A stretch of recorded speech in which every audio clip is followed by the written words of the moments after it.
Hello friends, आज આપણે બનાવીશું પંજાબી વાનગી દાલ ફ્રાય। સૌ પ્રથમ 1 કપ તુવેરની દાળ અને 1 ટેબલસ્પૂન ચણાની દાળ અડધા કલાક માટે પાણીમાં પલાળી રાખીશું। ત્યારબાદ કુકરમાં થોડું ઘી ગરમ કરવા માટે મૂકી દઈશું। ઘી ગરમ થયા બાદ 1 ટીસ્પૂન બટરને મેલ્ટ થવા દઈશું।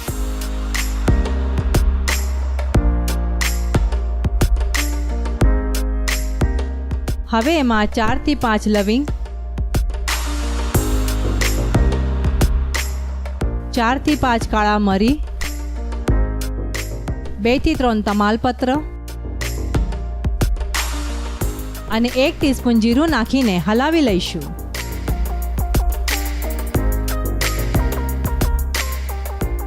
હવે 1 ઝીણી સમારેલી ડુંગળી નાખીને આ ડુંગળીને ગોલ્ડન બ્રાઉન થતા સુધી સાતળતા રહીશું।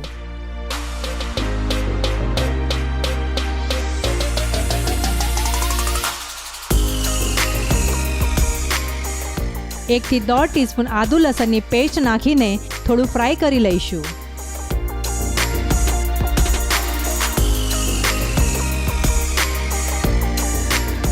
હવે એમાં 1 ઝીણું સમારેલું ટામેટું નાખીને ટામેટાને એક રસ થવા દઈશું।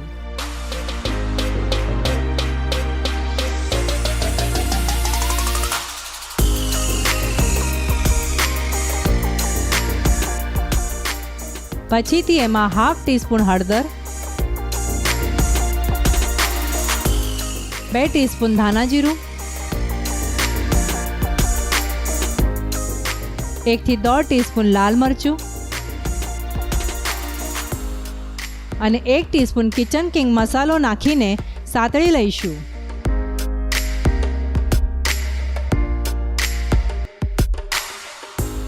હવે એમાં 1 થી 1.5 ટીસ્પૂન કસૂરી મેથી નાખીને ફ્રાય કરી લઈશું।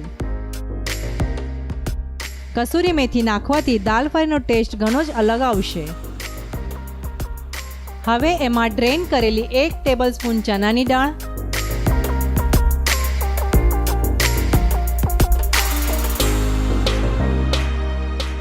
અને 1 કપ તુવેરની દાળ ડ્રેન કરીને નાખી દઈશું।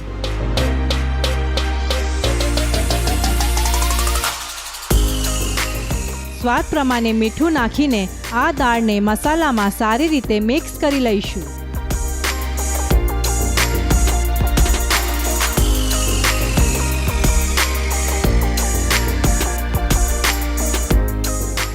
હવે જરૂરિયાત પ્રમાણે પાણી નાખીને ફરીથી એકવાર હલાવી લઈશું।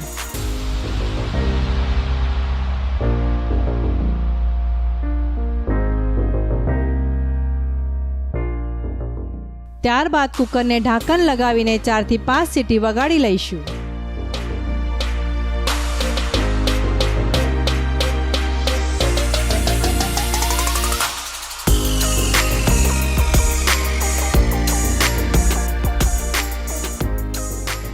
પંજાબી વાનગી દાલ ફ્રાય ખાવા માટે તૈયાર છે।